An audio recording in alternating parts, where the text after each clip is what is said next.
Hello and welcome to this week's Why Football podcast with me, Michael Dryden, and Eches Adogru. Today I am very pleased to say we are joined by David Seymour. David is a coach at the Claremont Football Academy and Lewes FC Women Under-16s. He's also a senior analyst at Total Football Analysis. Dave is joining us today as we take a look at his role as a football analyst, how his role has evolved in recent years, and we'll discuss the growing significance of data in the modern game. So Dave, welcome to the show. How are you? I'm good, thank you. Do you know what? I'm gonna kill you here by telling you that you did what every away coach does, and you called my girls' team Lewes when it's Lewis. Oh, is that a stickler point? Yeah, they do it every single time. They go Lewes. I'm like, no, it's Lewis. And they're like, oh right, oh, okay. Yeah, yes. Hello, how you doing? Thanks for having me on. I appreciate it. Yeah, we're very well. My first question was actually going to be: have you managed to work out the expected goals of Lewes FC Women's Under-16s from the start of this season? Do you know what we had? We had one game where one of the girls just popped one in from about 45 yards out. So probably overperforming. So to kick things off, I thought we'd just go into your background, Dave, to introduce yourself to the listeners. So do you mind telling us about your background in football to date and how you began working for, how you got into your coaching roles and how you started working for Total Football Analysis? Yeah, I was grassroots coach for, I guess, just shy of about 10 years. And then I was living in the States, got into coaching over there as well whilst I was teaching. I was a year 5 teacher over there. I was coaching stateside at North Carolina FC, and a guy that I used to work for when I was sort of 16, 17 as a coach got in touch and asked me if I wanted to move over to England in a full-time coaching role with Claremont, which is where I coach now. And so that's something that I still do. We get kids from all over the world who come and get an education whilst playing football, really. So that's the coaching side of things. And yeah, I've just been ticking along as a coach really for a while now. And then whilst I was in the States, I think part of me, just from a personal development point of view, wanted to learn a bit more about the tactical side of the game. So I started reading all these different blogs, all these different books, and I thought to myself, oh, I could do this.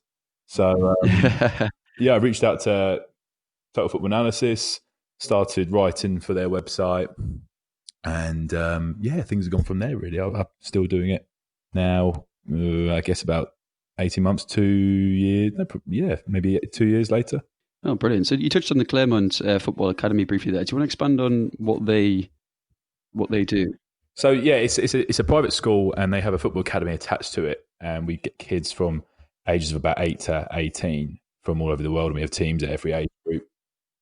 And you name a country and we've probably got a child from that country, and they come here because they want to be professional footballers, and our aim is to facilitate that, to push them along on that journey. And we've I mean, it's still a relatively young program. I think it's been going for about 5-6 years now, but been relatively successful. One of our teams just won their second back-to-back national championship, which is always nice. And but that, I mean, obviously that's just one team, and obviously with youth football, you're not in it to win competitions, but anything like that is always a nice bit of validation. So do you think that your coaching experience has benefited your analytical role and vice versa? Yeah, definitely. I personally think that the way coaching is going is that coaches, I mean, you look at a lot of young coaches that are coming through right now in the professional game, and so many of them have a background in analysis. One of the sort of the main guys that gets referenced all the time is René Maric, who's sickeningly young. He's about 28, 29, and he's the assistant manager at Borussia Mönchengladbach. And he came through as essentially a blogger working on the German site Spielver Lagerung, and got into coaching with Marco Rose when he was at Salzburg in the youth setup there, and has come through from there. But there's several other people like him. There's another guy called Adin Osman Basic. I'm going to say it's wrong. Adin Osman Basic, who is at Atalanta United in America. he's another one. There's loads dotted around. So, yeah, it definitely benefits, I think, the coaching. It changes the way you sort of look at certain things, I think, and then vice versa. I think that it's important to not just look at the game as a tactical sort of, I mean, when you go to coach, if you're coaching 16-year-olds, you don't want to turn it into some sort of tactical thing like the whole time. It's you've got to remember you're coaching kids, you're nurturing young people. So it's important to have the balance for sure. So, Dave, I'm finding this on this section. Where do you see yourself? Do you see yourself as a coach going forwards or as a football analyst going forwards? Yeah, as a coach. I think when I started doing the analysis stuff, it was, like I said, just to sort of learn more about the game. Started reading some different writers. Lee Scott is one of them who I'm lucky enough to work with on a daily basis. Reading sort of everything these guys were writing, watching as many games as possible and trying to look at it from sort of an analytical perspective. Just to, improve understanding of the game and hopefully improve my coaching. Thanks for coming on, Dave. I kind of wanted to touch more on like the actual data within the game currently. So the first question I wanted to have was, you always hear the term, data moves so quickly and football's always evolving. No day is the same as the previous one. So kind of how has the analytics in football changed quite recently in the past, maybe 2-3 years? That's a really good question. I think, analytics is moving forward all the time. There's different metrics that come up, and I think you're just seeing potentially things get more specific. I think people are becoming more and more aware of the need for context with data as well. I think, in years gone by, it was pretty simple data in terms of people looking at things like pass completion, tackles made, and those things now are now seen as not really entirely relevant, and things will look more specifically. I think as well that people would look at, if you were analysing a team and looking at sort of what they do well, you're going to look at their philosophy as a team first and then work out, if they're putting a lot of crosses in, where are those? It's not just cross completion, where are the crosses, what cross locations are they coming from, are they going into, all those sorts of things. So it's becoming a bit more specific, I would say. I think as well, you've noticed that a lot of the TV networks now are starting to use little metrics, even expected goals, things like that. I know Football Manager is going to introduce expected goals as well. Inside scoop, that's a big reveal. Yes, it's a huge reveal. You guys need to start following Miles Jacobson on Twitter. I'm sure he put it up there. I've seen it on Twitter somewhere. Okay. That's a new thing for the FM21 for all you FM fans. Yeah, that'll be straight into my WhatsApp group after this. So thank you for that. You touched on how if you said about a team, if they cross loads, you wouldn't necessarily look at cross completion. I remember looking at your piece on Atalanta and how they play. To kind of think when a lot of people read this piece of data analysis, when you're not actually involved in it, how would you actually do it? Would you just watch the team, work out what they're doing well, as you rightly said, or would you look at the underlying data first and then watch them for certain things that they do? Yeah, that's a good question. Again, there's probably no right way of doing it. I think I would normally personally just go straight in and start watching the games, get a feel for how the team plays, notice sort of any sort of little nuances that wouldn't be measurable in data. And then potentially, look at the data. But at the same time, you could look at the data and go, this team does, they've got a high passes per defensive action. You can expect to see an intense pressing system. So when you're watching them, you're going to focus in on what they're doing with how they press, for example. So there's no real sort of right way, I would say. It kind of just comes down to personal preference. So say you find, for example, a pattern of play in a game that you're analysing by a team, by a particular player. Would you then look and try and find perhaps those metrics or particular pieces of data that then evidence what you've done? And if so, do you ever get the situation where you think you've picked out something that is actually fundamentally important in the game and is how someone plays? You look for some data to back it up, and nope, it's not there. Yeah, 100%. I've had that so many times where you think, oh, that's interesting that that's happening, and then you sort of look at more data than just one game. So you look at something over a whole season, which is important to do, not just to look at isolated data, and you realise that it's not really a pattern. or you might see a really interesting passing pattern in one game, and maybe you've seen it 2 or 3 times. You think, oh, I'll have a look for that in some of their other games, and it's not there. So potentially it was just a one-off, or even just happened to happen. It wasn't like a planned thing. I think it's a difficult one again. Like there's, I think if we focus on Atalanta, for example, you would look at sort of who their key players are, and you wouldn't really need to do too much data analysis to look at that. You could probably just sort of read any article on Atalanta and see Papu Gomez and Osibilicic have all been sort of mentioned, Duvan Zapata. And so then you just focus on those players when you're watching them. You definitely have a look at their statistics. And I mean, there's lots of like tools on the internet that make your work a lot easier for yourself. So Y-Scout, you can compare. If you go onto Y-Scout, you can compare those players against anyone else in the same position from that league, or from if I want to look at all the players from Europe's top 5 leagues against Papu Gomez, all the number 10s, I could do that as well. So there's lots of tools that make me look a bit smarter than I am, but I'm not. So you mentioned earlier about how mainstream sports media like Sky, BT, whatever, bring through quite a few metrics these days, and one which fans like to obsess over is running. So often you'll get stuff like I remember when Emery first came in for Arsenal, there's a big thing because Arsenal started running loads, and pundits were like, yeah, because they're running more now and because they're having more sprints, they're now a better team. And I've always kind of, I think a side like Wolves, I'm not too sure if I saw recently, are not as high on running statistics compared to some other teams. Yeah, obviously they're a very strong outfit. So do you think that running in a sense, or that type of metric, is kind of dated, or it doesn't really tell the full picture? I mean, like if you're measuring teams against other teams, then it's not overly relevant, because it depends on what their like playing philosophy is.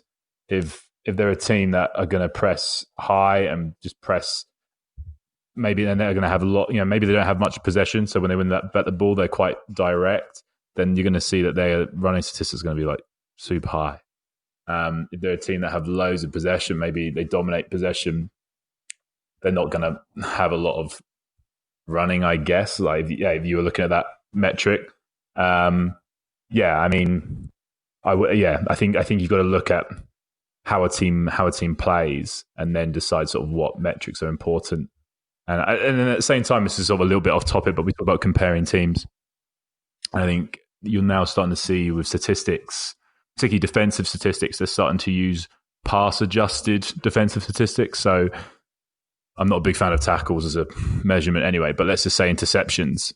A team that dominates possession isn't going to have many interceptions because they spend more time on the ball compared to a team that spends less time on the ball.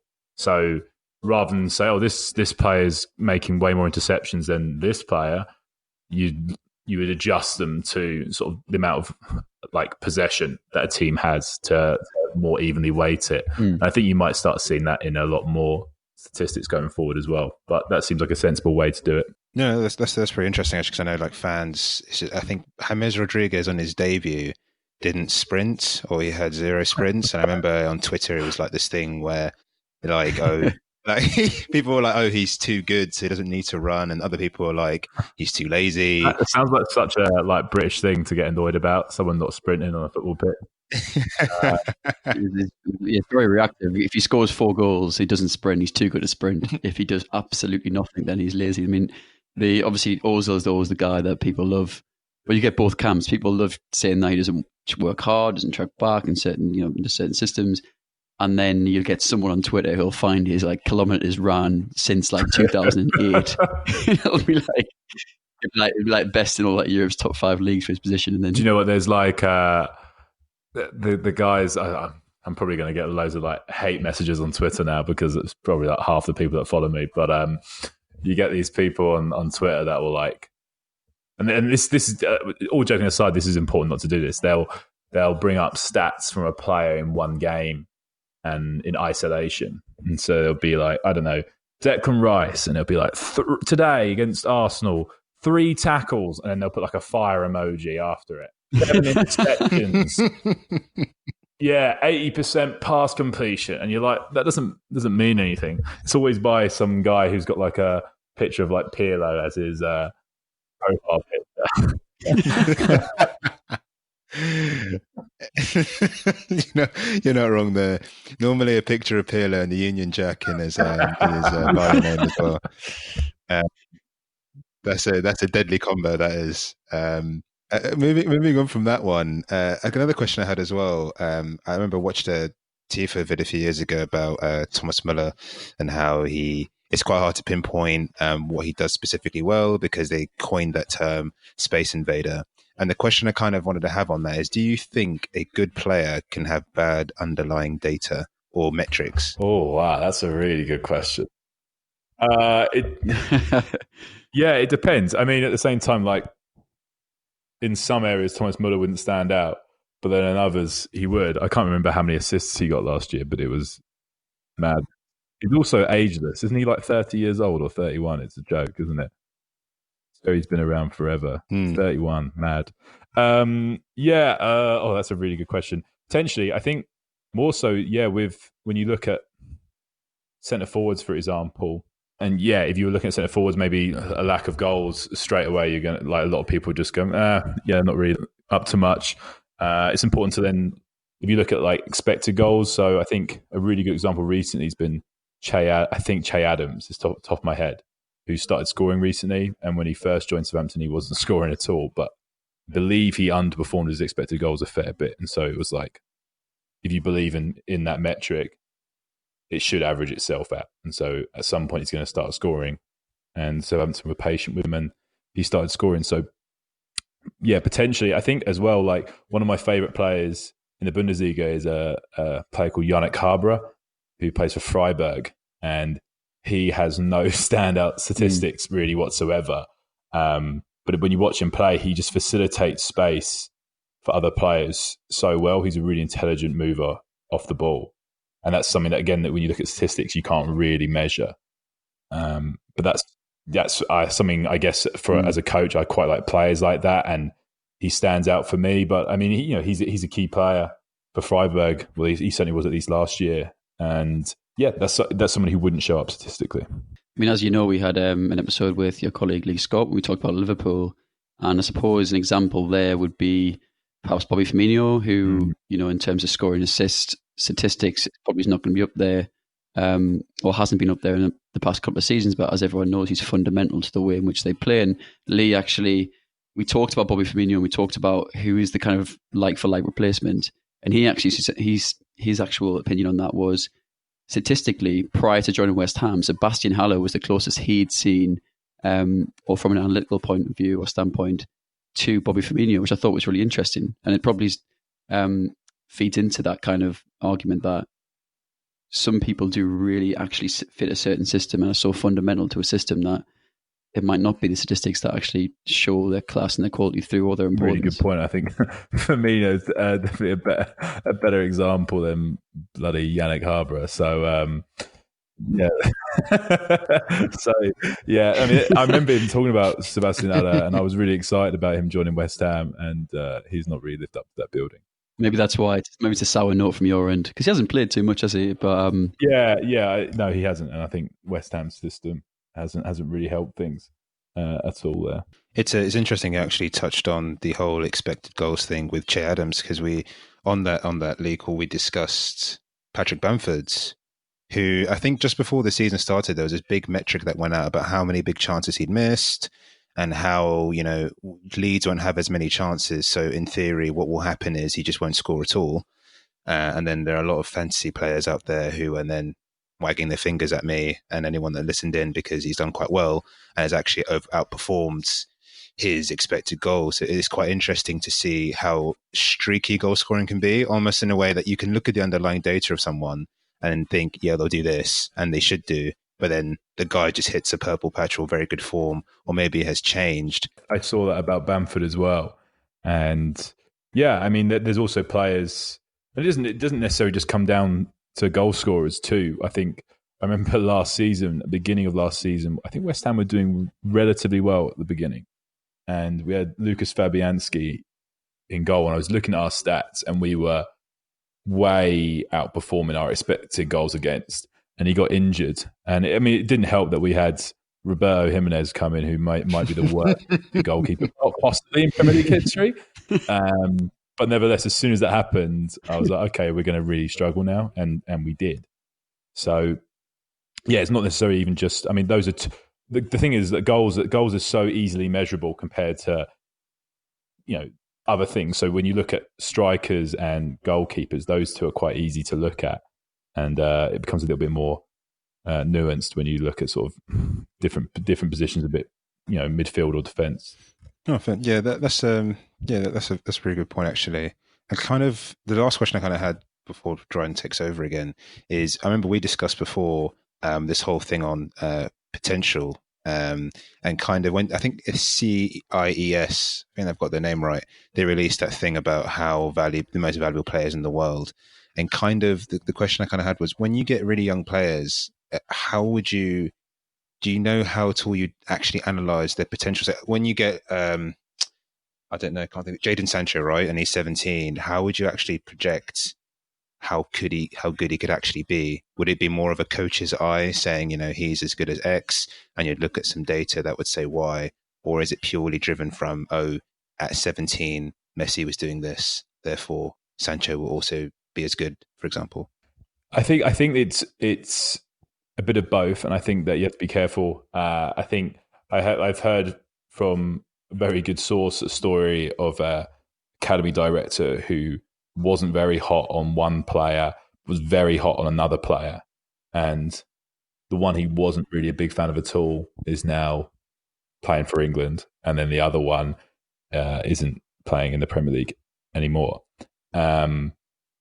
So I think that when it comes down to coach's opinion, football is a game of opinions, and I think that people are going to like someone, not like someone, and it becomes entirely subjective. So I think that top clubs are now trying to get a balanced opinion. They're still going to respect the coach, and people who are that's an isolated incident, and this director of academies is probably knows more about football than I'll ever know. And same with most people. And you've got these academy coaches that are standing coaches. They've seen so much. They know the game inside and out. But you can never have sort of enough help when it comes to nurturing players. And I know that Arsenal, for example, have a system in place which shows players from their academy at certain ages. So I think, for example, let's just take Jack Wilshere as an example. They would have Jack Wilshere's statistics when he was maybe 17. And they would be looking at other players of the same age who have similar statistics. And from there, they can kind of guess, or the idea is that they can kind of guess where those players are going to end up. And the issue with that is that obviously, as we've spoken about, data is changing. So potentially some of the metrics they use won't be the same. But nevertheless, it gives an idea where, now they've got, let's say, Ainsley Maitland-Niles. They would have had his data since he was probably 12 years old, for example. And they can be looking at other academy players in the same mould as Maitland-Niles and working out where those players can be. So it's a really good idea to have as sort of an extra thing. I don't think you're ever going to see these clubs base entire opinions off of data. I think they're still more likely to side with the coach's opinion, but coaches get it wrong, and there's so many stories of a coach not liking a certain player and that player going on to being something special. Yeah, and kind of building on from that idea of kind of data or statistics or analytics versus the coach's eye or the scout's eye.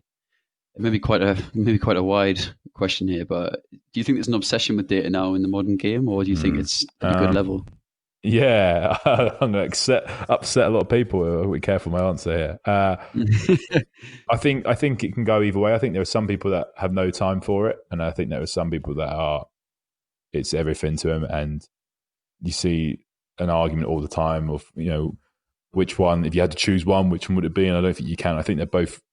It's really useful to have the eye test and also the data test. Data is a really good indicator of things, but for me personally, that's its role. It's an indicator, and that you've got to be able to have someone who can either apply the data or who can see things in the game. And it's not like you have some. There's not. I don't believe that there are people that can just see things in the game and they've got some magic skill to look at what's happening in the game. I mean, you just get better the more you watch things. And I think together they're a good tool, but I wouldn't focus on one or the other. But yeah, I think with data, it's just, I think, possibly imperfect in the way it's used. I think some people, for example, you're still seeing people use single game expected goal data, which is pretty useless. Expected goals is something that's really important to look at over a longer period, and it should give you a good picture of where either a player is performing in front of goal over a season, or where a team should be in the league, for example. But over a game, there's too many variables. There's some flaws in expected goals, for example, where there could be one move where there was 5 shots and a goal mouth scramble, and each one of those is assigned technically an expected goals value. They could be 2 yards out, and suddenly you've got 1.5 expected goals maybe from 5 or 6 shots in a goal mouth scramble, and that doesn't give a fair indication, because the goal that went in wouldn't have happened if it wasn't for the 4 shots beforehand. I mean, there's lots of things about single game expected goals. So I think people are still learning it. There are much more intelligent people than me when it comes to data who know way more than me. So I'm still very much learning it as well. And I don't think necessarily is an obsession, but I think people need to sort of take everything with a pinch of salt. Yeah, I remember listening to your on Total Football Analysis, your episode with Matthew Pearson at Wolves. I believe he's a data analyst there. And one of the questions you asked him, I recall, was when he's interacting with the coaches there at Wolves, or with Nuno or somewhere like that, or in his experience of interacting with coaches, there are some coaches that actually are very stubborn to taking on some of these match reports or data analyses into and actually incorporate it into their work, whereas others are absolutely on board with it. And I suppose it depends on the style of the coach. It's one thing I've always wondered as well. So we're in an age now where everything a player does on the pitch is analysed to the 10th or 11th degree. Mm. But I wondered, do you think players actually take notice of, and they obviously have those kind of statistical tracking kind of vests on, I don't know what else to call it, when they play, when they train. Do you think players take notice of these like metrics? I think some do, and I think potentially the ones that would do are the ones that maybe don't feel they're performing as well as they should be, and so looking for reasons why that might be. I think if things are going well, you don't. If I was on a goal scoring streak, I wouldn't want to look at my expected goals, for example, and realise that I've been underperforming. But then, for example, Che Adams, who scored 2 in the last 2, might have looked at his expected goals from the previous 4 Premier League games and been like, oh, I should have scored 2 or 3 by now, and I haven't. So they're coming. Mm. So yeah, on the flip side, I think some players definitely would be. I think you'd be looking for a tactical advantage too. There are definitely players that will go to the analysts and say, right, what is this centre forward that I'm playing against going to be doing against me? So it's not necessarily just data. It would be looking at the footage and saying, this is what they like to do. These are their tendencies. Mm. So I think some definitely do. But again, you're spot on. I think some people just aren't going to buy into it, and that might not change, but it is what it is, isn't it? Yeah, so we kind of touched on, whether there's an obsession with data in a modern game, and the data that we currently use and how good it can be and what it does, but kind of like looking into the future, because football, as we've mentioned before, is changing all the time. What do you reckon the future of the data in football will look like? I mean, we spoke before about packing, and as soon as you mentioned packing, I think I put it into about 4 different group chats as if I created it myself. But it's more. It was really fascinating when you spoke about it. Could you give a bit more of an in-depth scope on what it actually is and how it's currently changing the game now? Yeah. So I mean, passing statistics aren't perfect. They're still very broad, and it's even going from looking at pass completion to forward pass completion, which is helpful, but it's still not great. And then you're looking at maybe passes to the final third, passes that go into the penalty area, progressive passes, things like this, and they're better than just looking at how many passes someone's made and how many times they completed. But again, still not really perfect. Packing is a metric which values, I could be wrong here, I'm going to try and get this right, values looks at the value of a pass, and it measures this by seeing how many players that pass has taken out. So it's looking at those line-breaking passes that are so valuable. And you can see sort of which players are consistently paying passes that are taking players out of the game. You could play a pass forwards, but if the area of that pitch is not particularly built up, then the value of that pass is actually less than if you're David Silva, but you play for City and you're playing a pass through, or Kevin De Bruyne now, and you're playing a pass through 3-4 men. It's a high risk pass because obviously if they're within a compact area, then obviously they can intercept the ball, create a counter attack, and so the value of that getting through in the end is seemingly so much higher. Yeah, that's right. And so you can sort of put more of a value on that pass. There's one that I don't really understand that's come out of the States, and I'll get this really wrong, but it assigns a sort of expected goal value to every pass, but like a minute value to every pass. And so you could build up a more realistic expected goal value over the course of a game. I probably butchered that explanation. I saw a video on it and it was far too intelligent for me to understand, but I know that's got a lot of buzz at the moment as well.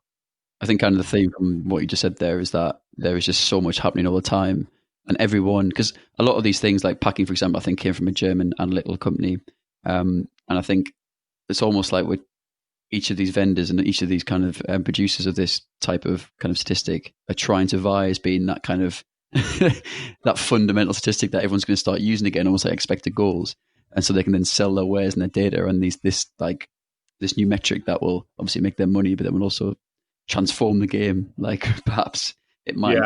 Not that expected goals is transform the game. I think the thing is as well is that it's these companies which are bringing in these sort of like smaller edges are trying to sell them, I guess, exclusively to clubs. Sell their technology exclusively to clubs so that other clubs don't have it, because the issue with data analysis is that everyone's doing it now. So, I mean, you go on and you're looking for players, looking for hidden gems, and you might find this player who's playing in, I don't know, Egypt or something that you've never heard of. He's playing in Egypt's second division. You're like, oh wow, this guy's going to be amazing.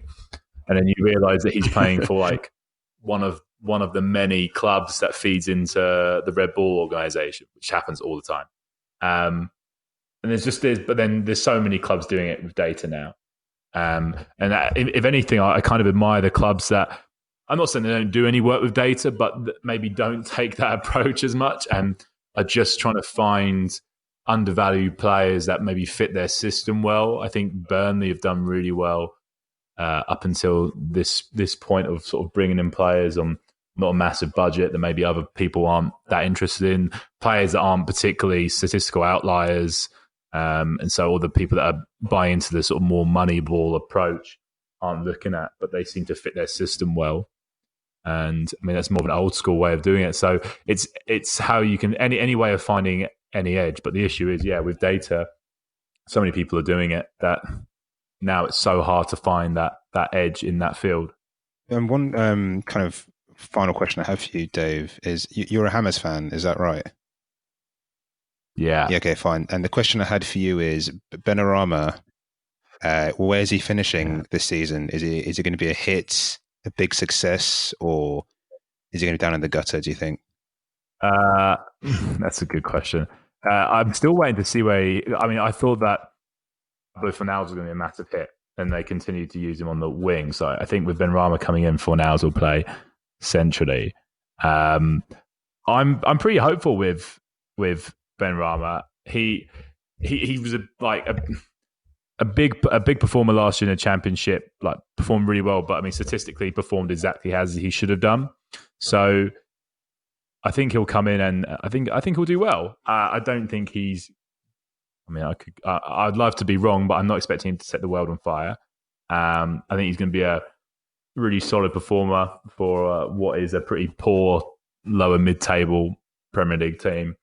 But I mean, you look at things that aren't measurable in data. He's not the best tracker. He's not going to track back massively. But then we had Felipe Anderson before that, and we had Dimitri Payet before that, and those guys didn't either. So he's probably kind of similar to what we already had. I just think they wanted to get Felipe Anderson out of the club, so they loaned him out and tried to find a replacement. I think Benrahma will be as good, if not better, than Felipe Anderson, who was a really sort of underwhelming transfer, wasn't it? You didn't sound too optimistic at all there, Dave. I'm not optimistic about it. West Ham fan. I'm not at all.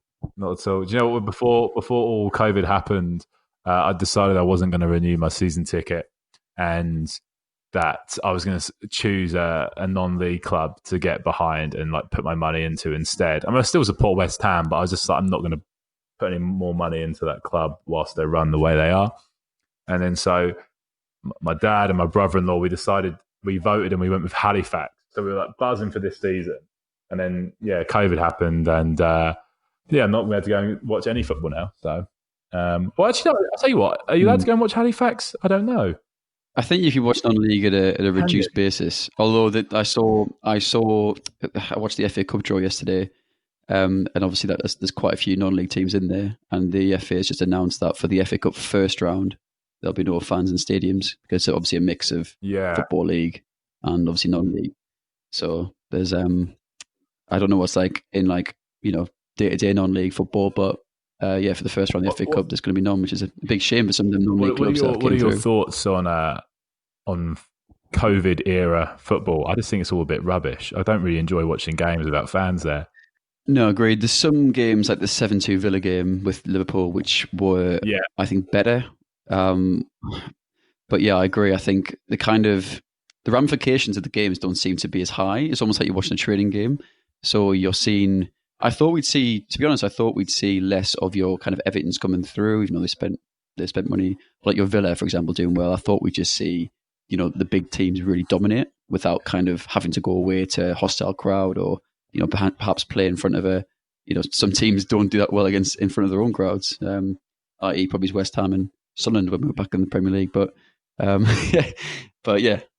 not a huge fan of it, but I'm just glad it's here. Are you a fan? That's a very good question. I mean, I think it's really helped us in the Arteta era.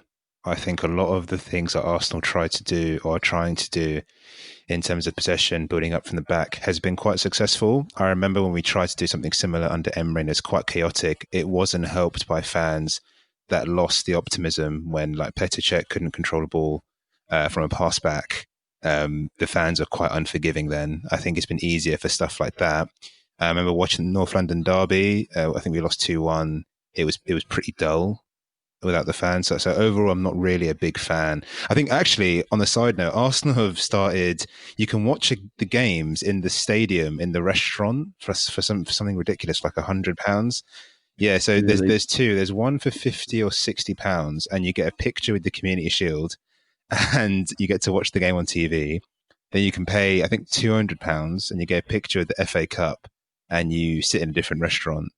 The clubs are trying to do anything at the moment to get some sort of revenue through the turnstiles in. Yeah, poor little Arsenal trying to get some money in through the door. Yeah, that's a really good point when you say about fans giving them a chance to.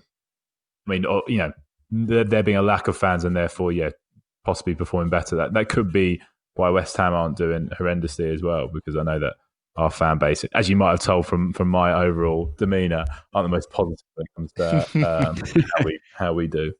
So yeah, it's a fair point. I didn't really think of it like that. All right, then. Well, I think that's a good point to wrap up on. Dave, thank you very much for coming on for this week's episode. Real great insight from you, and it was a very enjoyable podcast. So yeah, thank you very much, and all the best for West Ham season and for your coaching seasons as well with Lewis Town. Hey, good pronunciation. Thanks very much. I appreciate it, guys. Thanks for having me on. Yeah, cheers, mate. Cheers.